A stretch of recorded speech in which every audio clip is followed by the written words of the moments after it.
di Workshop Sastra tahun 2023. Assalamualaikum warahmatullahi wabarakatuh. Alhamdulillahirabbil alamin. Assalatu wassalamu ala asrofil anbiya'i wal mursalin wa ala alihi washabihi rasulillahi ajmain. Yang terhormat Kepala Dinas Kebudayaan Provinsi Sumatera Barat, dalam hal ini diwakili oleh Kasih Produksi dan Kreasi Seni. Yang kami hormati pejabat struktural dan fungsional Dinas Kebudayaan Provinsi Sumatera Barat. Yang kami hormati narasumber workshop sastra yang sudah hadir di hadapan kita pada pagi hari ini. Yang sama-sama kami hormati seluruh panitia dan karyawan UPTD Taman Budaya Provinsi Sumatera Barat, seluruh peserta hadirin undangan yang berbahagia. Seraya mempersembahkan puji dan syukur kehadirat Tuhan Yang Maha Esa, acara pembuka workshop sastra yang akan dilaksanakan pada tanggal 27 Februari sampai dengan 1 Maret tahun 2023 pada hari ini dimulai. Bapak Ibu hadirin undangan yang berbahagia, selanjutnya kita dengarkan bersama sambutan Kepala Dinas Kebudayaan Provinsi Sumatera Barat sekaligus membuka acara secara resmi. Dalam hal ini diwakili oleh Kasih Produksi dan Kreasi Seni. Kepada Bapak ADE SS, disilakan. Bismillahirrahmanirrahim. Assalamualaikum warahmatullahi wabarakatuh. Selamat pagi semuanya. Yang kita hormati Pamong Ahli Media yang hadir hari ini, Bapak Syendri. Kemudian yang kita hormati narasumber kita ada Bapak Beni Arnas yang datang dari Sumatera Selatan. Yang kita hormati Bapak Ibu pendamping dari kabupaten kota sekiranya hadir. Kemudian Bapak Ibu panitia pelaksana kegiatan workshop, dan seterusnya kepada Bapak Ibu Udauni, kawan-kawan semuanya peserta workshop sastra tahun 2023 yang sudah hadir di Gedung Kebudayaan Sumatera Barat pada hari ini. Puji dan syukur kita sampaikan ke hadirat Allah SWT, Tuhan Yang Maha Esa. Berkat rahmat dan hidayahnya kita sama-sama bisa hadir dan berkumpul di Gedung Kebudayaan Sumatera Barat untuk mengikuti kegiatan workshop sastra yang insya Allah akan kita laksanakan selama 3 hari ke depan. Selawat beserta salam kita kirimkan untuk Nabi besar Muhammad SAW. Sebelumnya kami menyampaikan permohonan maaf dari Kepala Dinas Kebudayaan Provinsi Sumatera Barat yang seyogyanya akan membuka acara kita pada hari ini. Namun pada saat yang sama sekarang Dinas Kebudayaan Provinsi Sumatera Barat juga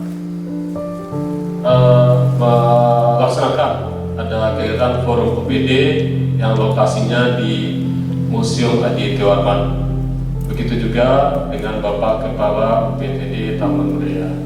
Jadi memang tugas yang sebenarnya ada 2 sekarang itu adalah laporan dari penyelenggara dan sambutan dari Kepala Dinas itu diamanahkan kepada kami yang berdiri di depan. Akan dibacakan saja beberapa bagiannya. Yang pertama, kami sampaikan bahwa workshop sastra yang kita laksanakan hari ini merupakan rangkaian dari workshop seni budaya yang diadakan oleh Dinas Kebudayaan Provinsi Sumatera Barat melalui UPTD Taman Budaya. Pada tahun 2023 ini ada 6 workshop yang diadakan, dan 2 sudah berlangsung, sudah selesai, yaitu ada workshop teater dan workshop fotografi, itu sudah dilaksanakan. Dan yang ketiga adalah sekarang ini yaitu workshop sastra. Minggu depan ada workshop tari. Kemudian workshop selanjutnya menyusul itu sesudah lebaran, itu ada workshop kriya dan workshop musik. 6 workshop seni budaya ini bagian dari kegiatan yang diadakan menggunakan dana alokasi khusus di akaun fisik dari Kementerian Pendidikan dan Kebudayaan, sekaligus juga merupakan dukungan untuk program unggulan Sumatera Barat mencetak 100.000 entrepreneur milenial. Oleh karena itu memang kalau kita cermati rata-rata peserta workshop yang diadakan oleh Taman Budaya adalah generasi muda, jenjang rentang usianya dari usia belasan hingga 40 tahun. Pak Cek, aman Pak Cek? Karena targetnya memang generasi milenial, dan diharapkan dari workshop ini, dari 6 workshop yang diadakan akan lahir generasi muda yang punya orientasi kewirausahaan, namun tetap dalam lingkup kebudayaan. Jadi Dinas Kebudayaan mempunyai tugas dan fungsi melaksanakan pembangunan pemajuan kebudayaan. Di sana ada 4 pilar, ada pelindungan, ada pengembangan, ada pembinaan dan pemanfaatan. Dan yang sekarang diadakan dalam rangka pembinaan kebudayaan. Pembinaan kebudayaan diarahkan kepada SDM pelaku seni budaya, dan kawan-kawan semuanya yang hadir hari ini adalah SDM kesenian dalam hal seni sastra, ataupun kalau kita arahkan ke ekonomi kreatif itu di sektor penerbitan. Dan kita sangat beruntung karena pada tahun kedua diadakan workshop sastra ini kita masih bisa menghadirkan narasumber yang tahun kemarin juga hadir sini, yaitu Bapak Benny Arnas. Tahun kemarin kita mengadakan workshop sastra, pesertanya juga sama sekitar 40 orang, dan dari workshop 3 hari itu dilanjutkan dengan penyelesaian naskah hingga akhirnya terkumpul ataupun dapatlah sekitar 10 naskah novel. Dan Taman Budaya memilih 3 naskah terbaik untuk dibukukan. Dan para peserta nanti juga bisa melihat di depan itu ada buku fisiknya, ada 3 novel yang terbaik hasil dari karya peserta workshop 2022. Jadi Dinas Kebudayaan dalam ini Taman Budaya berharap di tahun 2023 ini juga bisa nantinya kita mendapatkan naskah-naskah novel terbaik yang bergaya budaya. Nantinya kita juga akan memilih lebih kurang 3 naskah untuk diterbitkan. Semua itu nantinya tergantung dari usaha dari kawan-kawan semuanya. Kalau kita bisa mengikuti dengan sungguh-sungguh, disiplin dengan jadwal, dengan tugas-tugas, itu insya Allah bisa. Jadi kita berterima kasih kepada coach kita, Bapak Benny Arnas ataupun Bang Benny nantinya, yang bersedia kembali datang ke Padang untuk membimbing peserta nantinya dalam menulis novel. Selain Benny Arnas, ada 2 lagi pemateri atau narasumbernya yang kita undang untuk berbagi dalam workshop, yaitu ada Profesor Dr. Hasanuddin WS, Guru Besar Sastra di Universitas Negeri Padang. Kita minta untuk memberikan penguatan dalam nilai-nilai budaya dalam novel. Mengapa begitu? Meskipun kawan-kawan generasi milenial, namun dalam karya sastra yang kita buat, kita berharap tetap memasukkan nilai-nilai budaya sebagai upaya kita dalam pelestarian kebudayaan. Dan narasumber berikutnya ada dari ahli ekonomi kebudayaan, ada Dr. Muhammad Irfan, itu juga besok materinya terkait dengan orientasi kewirausahaan. Mengapa dalam workshop ini kita masukkan juga materi kewirausahaan? Supaya para pelaku seni tidak hanya sibuk berkarya, di ruang personalnya, di ruang sunyinya, tetapi juga perlu mempertimbangkan aspek ataupun nilai ekonomi. Jadi sesudah kita berkarya, kita juga perlu mempertimbangkan kemana karya itu akan kita publikasi atau kita pasarkan. Seperti novel yang terbit ini yang 2022, itu salah satunya sudah ada tawaran dari penerbit mayor, dari penerbit Republika untuk diterbitkan. Nah, itu bagian dari usaha kita. Bagaimana seorang penulis juga perlu punya pertimbangan ataupun jiwa entrepreneur, karena kita tidak bisa berkarya menulis kemudian kita simpan di rumah gitu. Kami berharap kegiatan ini bisa dilaksanakan dengan sungguh-sungguh, meskipun dengan santai ya, tapi tetap sungguh-sungguh dan serius. Akhirnya atas nama Dinas Kebudayaan Provinsi Sumatera Barat, dengan mengucapkan Bismillah, workshop sastra dengan tema Cipta Sastra Cinta Budaya yang diadakan tanggal 27 Februari sampai 1 Maret 2023 dinyatakan dibuka.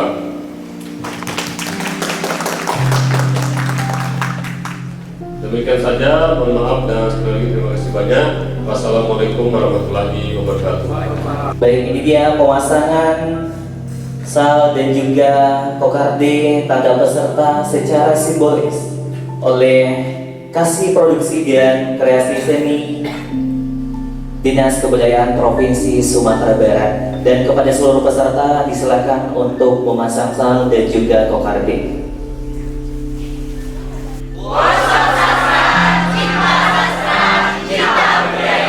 Baik, sembari persiapan kita akan masuk ke materi yang pertama, dan pada kesempatan ini akan dimoderatori oleh Bapak Suhendri SPD MSN. Disilakan. Baik, Assalamualaikum warahmatullahi wabarakatuh. Segala salam dan penghormatan kita titipkan kepada pembicara terdahulu. Kita langsung saja masuk ke materi workshop. Nanti akan disampaikan oleh Bang Beni Arnas. Bang Beni Arnas ini dia sebenarnya adalah penulis lintas bidang. Dia menulis novel, cerpen, puisi, naskah drama. Nah, bagi teman-teman yang sudah pernah membaca biodatanya panjang sekali dan saya tidak akan bacakan di sini. Silakan teman-teman cari di Wikipedia, itu banyak. Dan dia juga sudah dengan dunia menulis ini sudah melanglang buana juga ke Eropa dan meraih berbagai macam penghargaan. Jadi teman-teman beruntung ketemu dengan Bang Beni Arnas ini. Nah, bila teman-teman tidak memanfaatkan momen ini, yang rugi itu bukan Bang Ben, yang rugi itu teman-teman semua. Dan saya yakin teman-teman datang di sini memang ingin mau belajar dan ingin memang belajar menjadi penulis apa saja. Kemudian seperti yang disampaikan oleh Pak Ade tadi, di kegiatan yang pertama peserta juga 40 orang, alhamdulillah menghasilkan 10 buku ya deh. Sampai 10 buku, walaupun 3 yang terbaik kita pilih untuk kita bukukan. Nah, kita berharap di momen ini jangan 10, kalau bisa semuanya menghasilkan novel. Semuanya menghasilkan novel, tapi kalau totalkan semuanya sekurang-kurangnya lebih dari 10. Saya tidak berpanjang-panjang dalam soal ini, saya serahkan saja sepenuhnya kepada Beni Arnas, kepada Beni. Kita persilakan dengan segala hormat. Assalamualaikum warahmatullahi wabarakatuh. Alhamdulillahirabbil alamin. Alhamdulillahil bayani mahir syadi asyhadu an la ilaha illallah wa asyhadu anna muhammadan abduhu wa rasuluhu la nabiyya ba'da. Senang sekali saya bisa berada di sini dan kembali lagi ke sini untuk mengampu kelas penulisan novel. Saya tidak tahu dengan lokakarya yang lain, tapi bisa 2 tahun berturut di sini adalah sebuah kehormatan. Saya sebelum kita memulai lokakarya kita, alangkah baiknya kalau saya menceritakan bagaimana lokakarya ini nanti akan berjalan. Itu penting sekali untuk jadi pegangan kita semua supaya tahu polanya nanti seperti apa. Tapi saya akan menyampaikan juga hal yang lebih penting, bahwasanya Anda mau nulis apapun, termasuk menulis, apalagi menulis novel sesuai dengan acara kita pada hari ini, saya ingin apapun yang Anda bawa dari rumah, dari masa lalu Anda, tolong jadilah gelas yang kosong hari ini. Karena kalau tidak seperti itu, Anda tidak akan bisa mendapatkan materi dengan baik.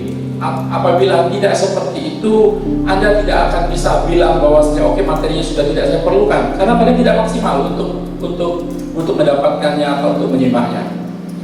Baik, saya percaya sekali bahwasanya menulis adalah pekerjaan soliter, ya. Menulis adalah pekerjaan sendiri-sendiri, pekerjaan yang nggak bisa kita lakukan berkelompok seperti ini. Nah, sementara ini ada lokakarya menulis novel, dan saya senang banget betapa seriusnya Taman Budaya ketika peserta langsung diinapkan, dan saya pikir itu merupakan sebuah format lokakarya yang benar, karena rekan-rekan selesai kelas kita, rekan-rekan punya kesempatan untuk menuliskannya di hotel atau dimanapun, untuk kemudian disetorkan lagi sebelum kita masuk ke dalam materi berikutnya.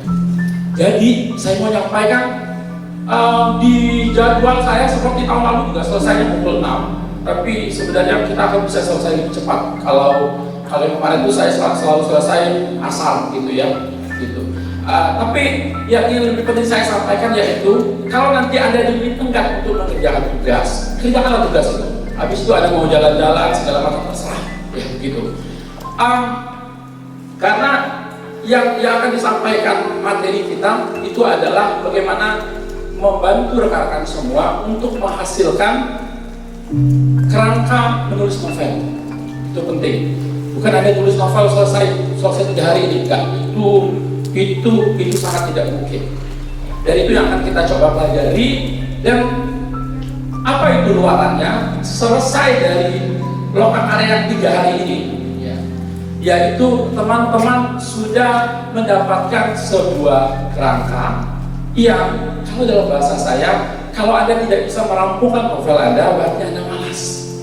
Untuk menjadi penulis secara organik, Anda hanya perlu 2 hal. Saya bilang secara organik, sajalah contohnya. Karena saya penulis dan tidak pernah masuk kelas dulu mulanya, dan tidak pernah kenal kelas juga. Sebelum saya pikir saya harus saya tidak mau menzalimi peserta kelas saya pada tahun 2020. Secara organik, untuk menjadi penulis itu Anda hanya perlu 2 hal, boleh lanjutkan, yaitu banyak membaca dan banyak menulis. Cuma itu saja, dan terdengar klise. Saya ini terdengar klise. Kenapa terdengar klise?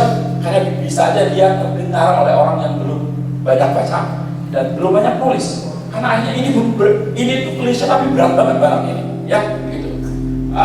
Banyak membaca dan banyak menulis. Aduh Bang Ben, ini terlalu sedikit nih syaratnya, supaya dibuat kalian mampu punya syarat lagi. Saya bisa buat syaratnya jadi 4. Ya, selanjutnya syaratnya jadi 4, yaitu banyak membaca, banyak menulis, membaca banyak dan menulis banyak. Udah saya kasih 4 ya. Kalian mau tambah lagi, bisa kita tambah. Banyak sekali menulis, banyak sekali membaca. Menulis banyak sekali, membaca banyak sekali. Udah 8 itu. Selebihnya silakan kalian lakukan lagi hal-hal itu. Kalau Anda sudah banyak membaca dan banyak menulis, Anda akan bilang begini, terlepas ukuran 10.000 jam atau enggak, Bang Ben, saya itu udah baca banyak, saya itu udah nulis banyak. Problemnya adalah ada 2, tulisan saya tidak selesai. Yang kedua, tulisan saya nggak bagus. Saya pikir beberapa di antara kita akan ketemu pada keadaan seperti ini. Tulisan saya tidak selesai, atau kalau selesai tulisan saya ujungnya nggak bagus. Jadi kondisi-kondisi yang seperti ini, menurut saya sedih gelisah, dan saya pikir kelas itu harus punya ukuran yang bahkan bisa kalian asesmen sendiri. yang bisa kalian luluskan atau tidak luluskan sendiri karena kalian paham ukurannya.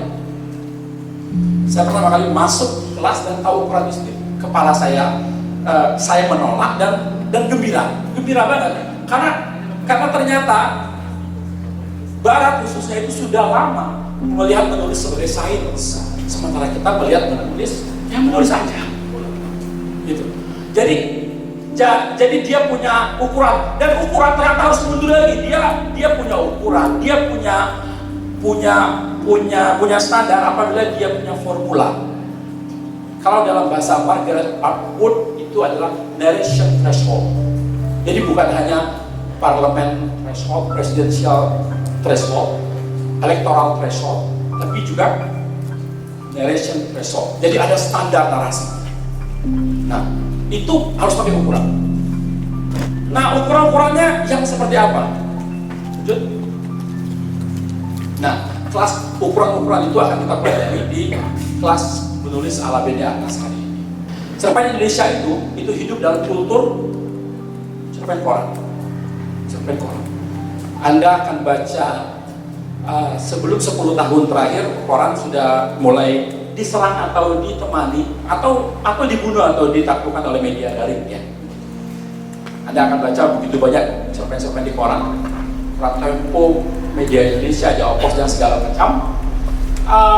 Terus kenapa kalau cerpen koran?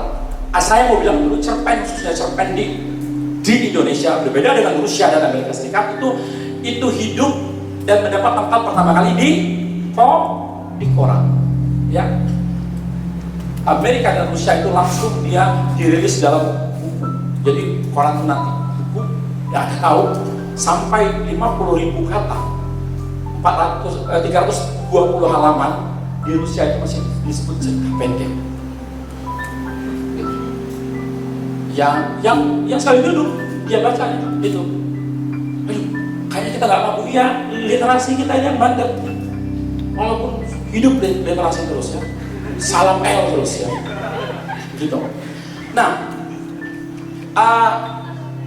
Amerika Serikat juga begitu. Standarnya mungkin agak lebih pendek, 25.000. Cuma tetap juga panjang sekali bagi kita. Yang kenapa kita pikir panjang? Karena salah satunya itu cerpen itu dikasih lahan untuk koran. Anda kalau menulis tulisan Anda itu adalah abstrak atau sari dari bahan bacaan yang selama ini ada di dalam kepala Anda. Kalau Anda baca banyak, novel Anda itu akan kaya. Kalau Anda akan baca sedikit, bahasanya frontal, muter-muter itu aja. Jadi ketika Anda menulis novel dengan bagus karena Anda sudah membaca banyak, riset banyak dan segala macam, jangan Anda turunkan standarnya karena kalian pikir gue nggak mungkin akan masukkan ini terlalu bagus karena mungkin beberapa pembaca mungkin tidak kayak ini. Misalkan begitu, enggak. Menurut saya menulis kreatif, aktivitas kreatif itu bukan Anda menjadi hamba dari calon pembaca Anda yang itu masih kabur siapa. Aktivitas kreatif itu yang memerdekakan Anda sendiri.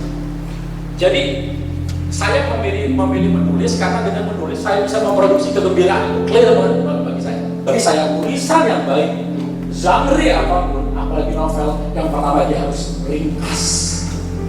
Ketika ada novel 200 halaman, ya memang ringkasnya 200 halaman. Kamu jangan ngomong ini masih bisa diringkas 100 halaman. Enggak, memang 200 halaman ini. Ketika novel saya gile ini 400-an halaman gitu, terus dibilang oh, ini tuh kurang ringkas, enggak. Memang kalau kurang ringkas ini mungkin bisa jadi 1000 halaman. Jadi novel itu harus ringkas. Ringkas itu sepanjang apapun dia tidak terasa panjang, karena dia udah benar begitu. Kenapa dia bisa begitu? Karena Anda menulisnya dengan mesin keringkasan. Dia harus ringkas. Kedua, dia harus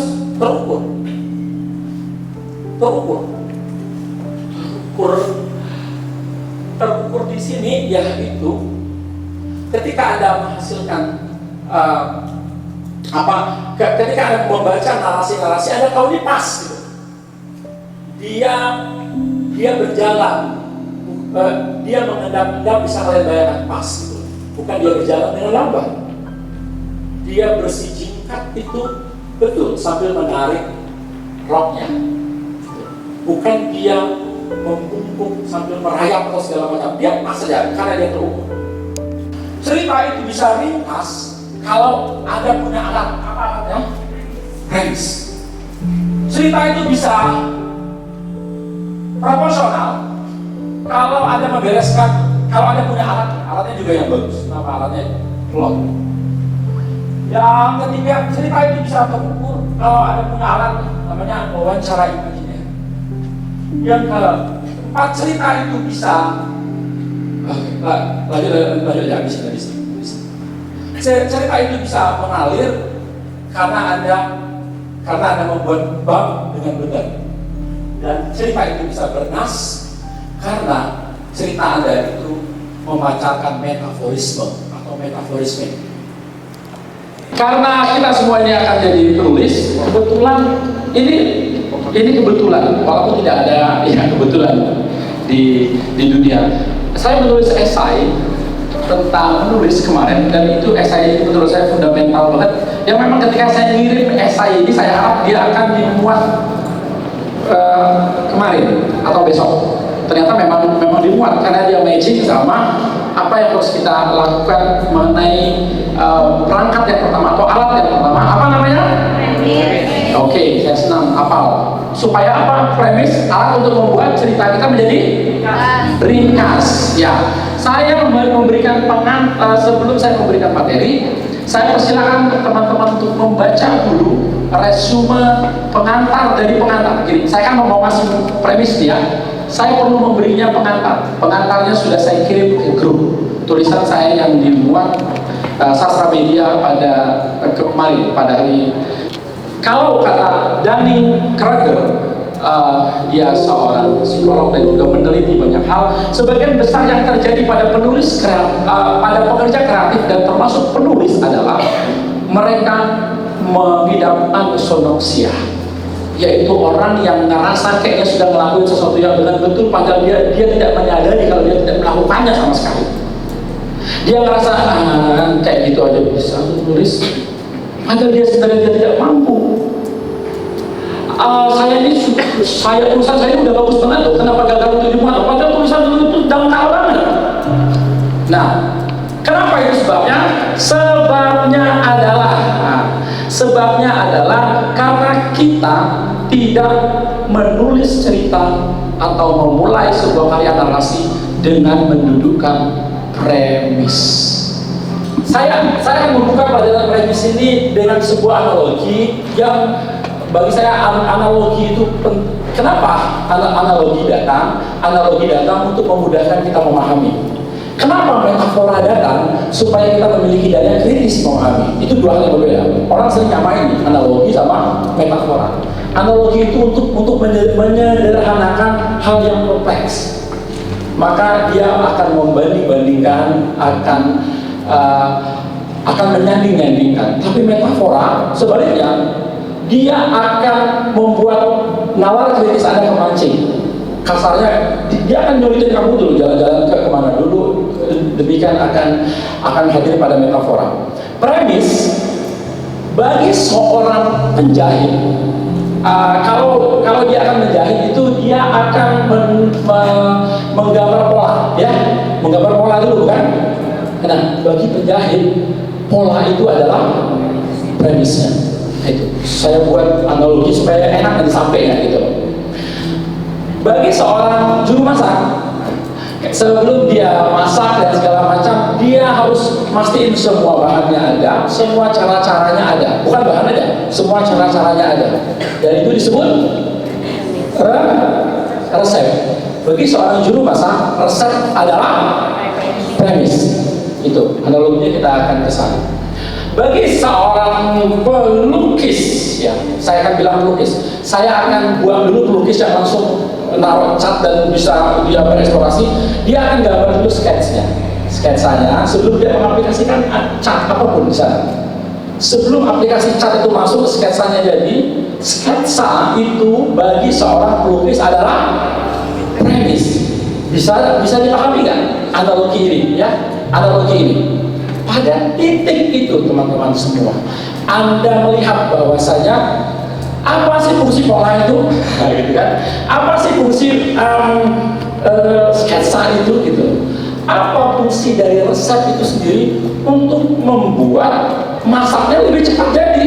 Betul? Untuk membuat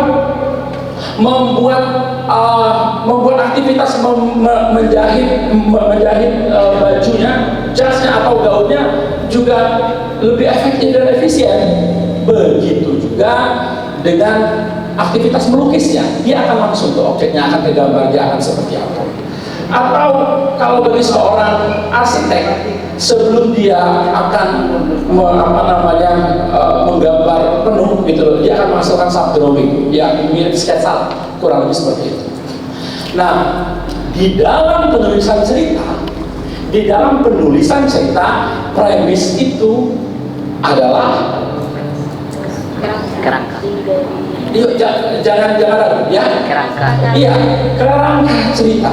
Saya mundur dikit di pengalaman saya pikir kalian semua mirip ya. Mungkin masih ada guru yang seperti itu. Pelajaran bahasa Indonesia atau bukan bahasa Indonesia kelas kosong, gurunya kemana gitu. Terus apa kata? Kami akan dapat 2 tugas di masa saya. Saya nggak tahu di masa kalian. Anak-anak silakan mengarang.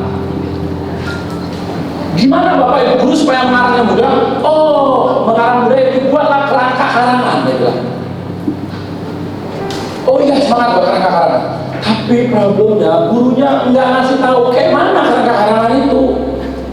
Kita juga ngarang aja kerangka karangannya seperti itu. Enggak, kerangka karangan itu buat aja garis besar kalian, coret-coretan yang nggak ada standar, ya. Yang nggak ada narration threshold-nya tuh. Tidak ada standar-standar ukuran-ukuran. Jadi gurunya nggak paham karena gurunya nggak ngarang, nyuruh orang ngarang, muridnya tambah ngarang, gitu. Ya hasilnya tidak ada karangan yang jadi. Oke?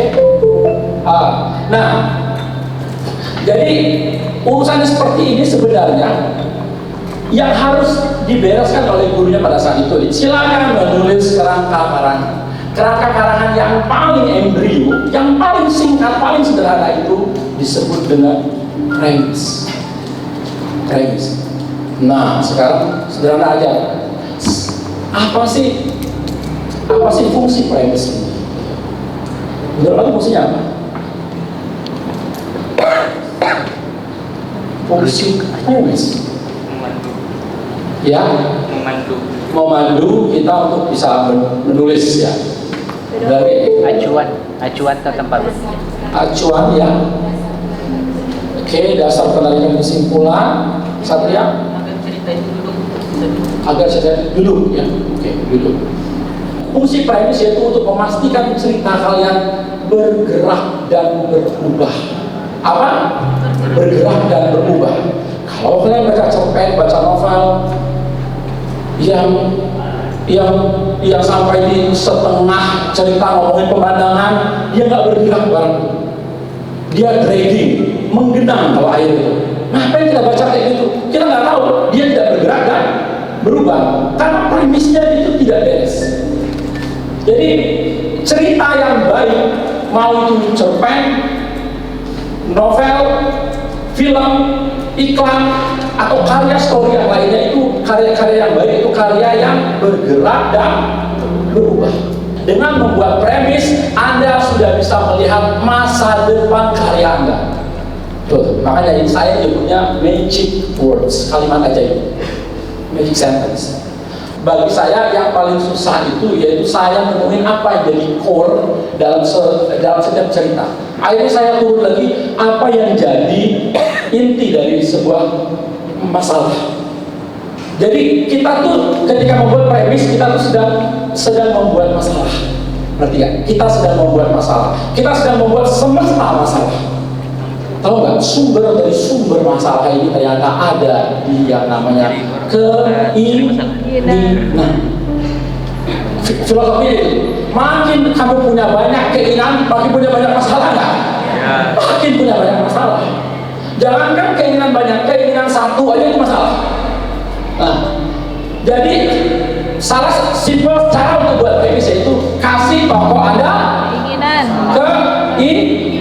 supaya ada masalah. Gitu. Anda mau nonton, mau baca apapun kan karena tertarik gimana masalah ini bisa diberesin kan?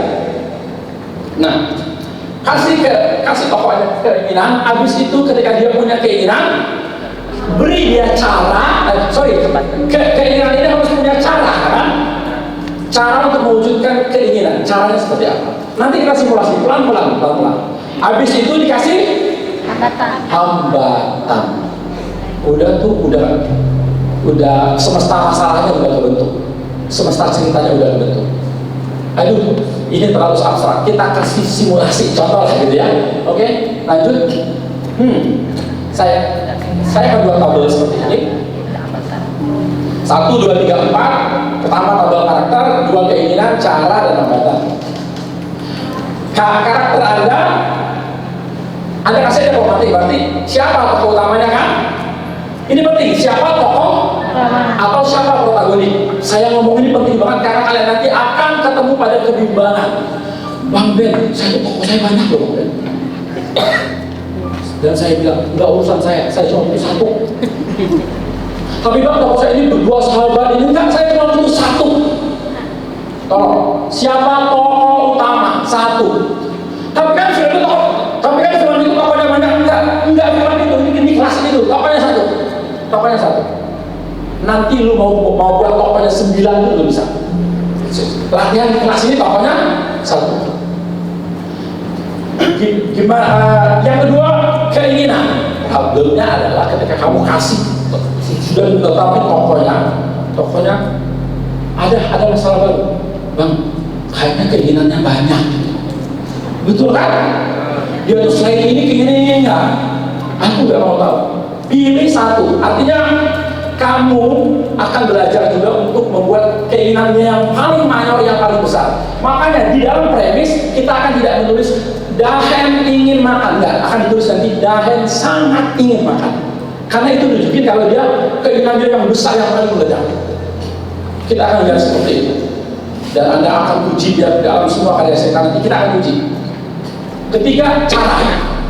Kan dia udah punya keinginan nih. Keinginan ini harus turun. Kan keinginan itu masih abstrak kan? Masih abstrak banget. Dia harus turun di dalam bentuk cara. Ada lagi. Dia tuh punya banyak cara. Saya nggak peduli. Pilih 1 cara mayor. Tapi gimana caranya akan cara lain akan tercover nanti. Ada tabel yang lain. 1 dulu. Kamu harus membereskan caranya. Habis itu kasih dia hambatan. Ingat, ini penting banget. Jangan ada salah langkah. Dan ini sebagian besar terjadi ketika saya cerita dan premis. Hambatan itu dia nabrak cara, bukan nabrak keinginan. Ingat tuh, beda. Hambatan ada bukan harus nabrak, jangan nabrak keinginan. Ingat, itu gimana? Nanti kita latihan mungkin akan dapat.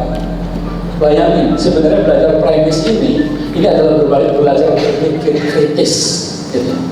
Bahkan kalau kamu bisa nerapin ini di dalam sisi kehidupan dan permasalahan yang kamu temuin, selesai barang.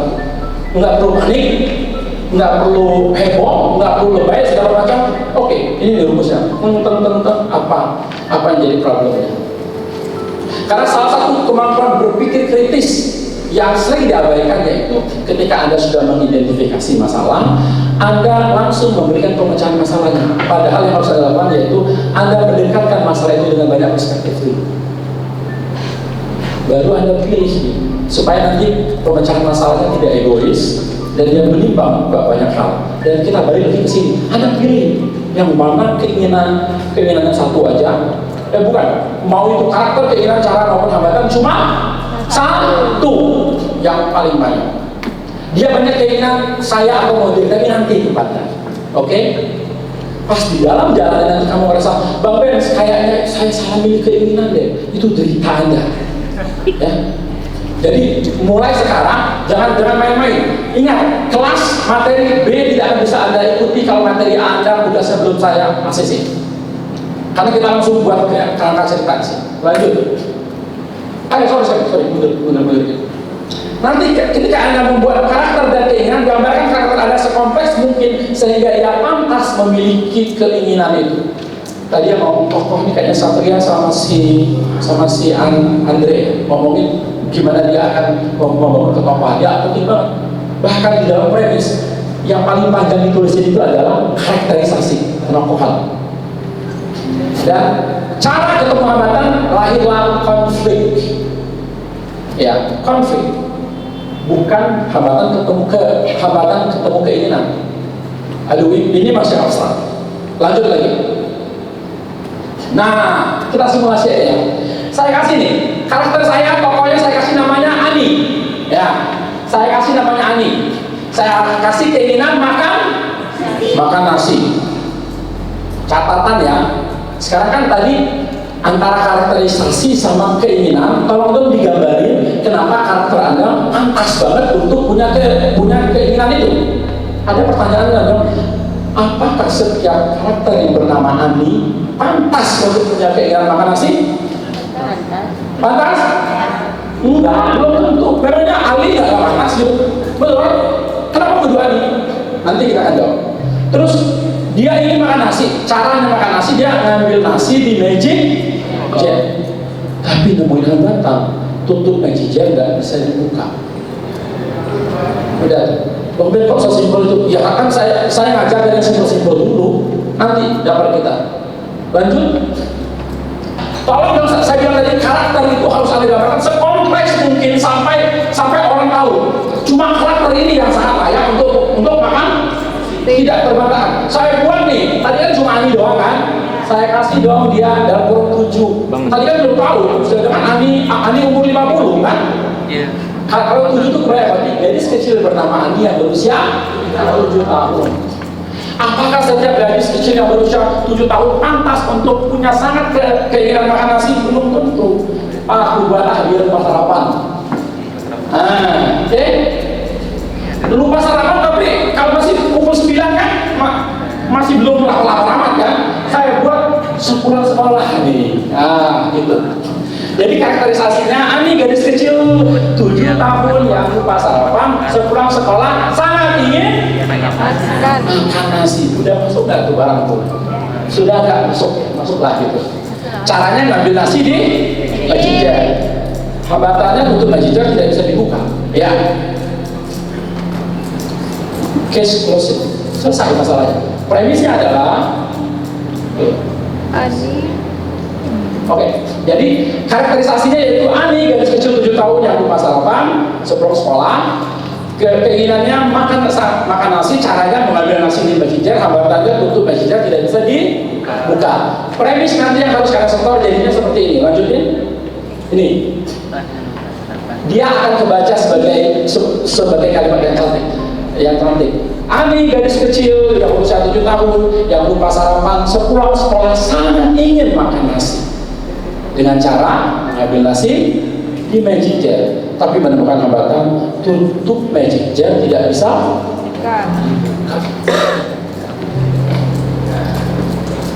Udah jadi premis tuh. Udah jadi. Tapi masa kamu mau nulis kayak gini enggak kan? Saya bisa menulis dia menjadi penuh arti. Saya kasih dia micin. Ani, gadis kecil 7 tahun yang tidak pernah diberikan sarapan oleh ibu tirinya, sepulang sekolah sangat ingin makan nasi. Udah ada dramanya tuh, jadi kan? Dengan cara mengambil nasi di magic jar, tapi menemukan hambatan tutup magic jar tidak bisa dibuka. Kalau kalian ingin tambah micin, drama, bunga mawar, mau itu darah-darahnya, tolong di otak-atik, di karakterisasi, gak usah yang lain, paham? Dapat itu pola sederhananya, asik nih barang nih, udah kasih kalian mau buat itu. Makin kuat, makin dramatik ya, begitu. Lanjut. Oke, mundur mungkin. Sorry. Ya, ayo, Ani aja. Ada yang pernah nonton film kayak tadi? Pernah? Kayak mana tuh premisnya? Gila banget, 3 jam filmnya. Enggak apa-apa, hidup kalian bisa dibuat satu premis tuh. Nih, premis kita nih. Rose 17 tahun yang telah diselamatkan oleh Jack 18 tahun, seniman kere percaya diri dari aksi bunuh diri di buritan Titanic kapal pesiar terbesar di tahun 1912 itu sangat ingin menjalin hubungan serius dengan Jack dengan cara mengikuti kegilaan Jack, tapi menemukan hambatan. Kapten kapal mengabaikan peringatan tentang keberadaan Dumais di jalur yang Titanic lewati. Itu premisnya. Premis adalah rancangan cerita tentang protagonik alias karakter utama. Karakter yang lainnya nggak selalu masukin, ya, nggak perlu dimasukin. Bukan saya tidak peduli ada tempatnya, tapi tempatnya bukan di premis. Premis tidak membocorkan twist dan ending. Karakterisasi atau proper setup, jadi karakternya itu harus dibuat proper, dibuat layak banget dia harus punya keinginan itu. Makanya biasanya karakter atau karakterisasi ditulis gambarkan lebih panjang daripada ketiga elemen lainnya, daripada keinginan, daripada cara, dan daripada hambatan. 4 itu tuh 4 5 ya, sorry ini tuh berantakan. 5 keinginan, cara, dan hambatan yang muncul di premis hanya 1. Hambatan dia itu versus cara, bukan versus keinginan. Premis ditulis dengan redaksi yang sederhana dan to the point, bukan dengan metafora. Anda nggak boleh pakai metafora, Anda nggak boleh pakai detail, Anda nggak boleh pakai bunga-bunga, apalagi pakai dialog, nggak boleh. Apalagi naruh 1 puisi dalam premis ya. Karena kan kalian penyair semua perasaan di sini. Oke, terus premis yang benar belum tentu premis yang baik, kata. Contohnya kasus Ani tadi, premis itu benar ya, tapi baik ya dia mau kita angkat, belum tentu kan. Premis yang baik adalah premis yang benar dan menarik. Yang menariknya kalau udah saya kasih rumus tadi ya, tambahin pada karakterisasinya. Oke? Sesimpel itu. Yang ingin saya sampaikan lagi sama kalian, kemampuan ini sendiri bisa, apapun itu jenis bidang keterampilannya, itu bisa kalau dilatih. Ya dilatih, nggak usah serius untuk melatih apapun, ya latih untuk buat tulisan aja. Artinya gini, kalau kalian pengen nulis tapi belum punya waktu nulis, buat premis gitu loh, ya. Tabung tuh tabung di sana. Kalau punya waktu baru kalian nulis.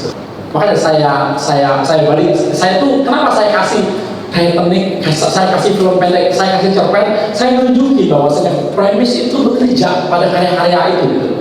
Premis itu bekerja. Nanti tugas kalian yaitu silakan buat premis bakal novel kalian. Itu tugasnya. Kebayang nih, ini keinginan ini saya. Aduh, ini bukan enggak apa-apa, coret terus sampai kalian menemukan bentuk terbaiknya. Yang jadi problem adalah kalau saya ngasih materi ya, terus saya kasih contoh yang saya karang sendiri, ya berarti saya cocok logi, tapi saya tuh memakai karya-karya populer supaya kalian tahu premis itu memang bekerja kepada semua zaman cerita. Karena tugas kalian sambil rehat atau setelah rehat itu simpel, tolong buat premis bakal novel kalian. Habis itu kalian setor sama saya. Nanti setor sama saya. Kalau kalian udah bisa menyetornya hari ini sampai pukul 5, kelar. You ada tugas. Malam nanti you santai. Tapi kalau belum pada ACC, ya udah itu hanya tugas kalian dan hanya sampai pada pukul 9 malam. Lewat itu ya berarti kalian kesulitan untuk lanjut pada pembelajaran berikutnya. Oke, silakan istirahat. Sembari istirahat, kita tidak ada lagi saya kasih materi ini, saya hanya duduk dan nunggu setoran premis kalian. Nggak usah kirim di grup, itu IP kalian, itu kekayaan kalian. Oke?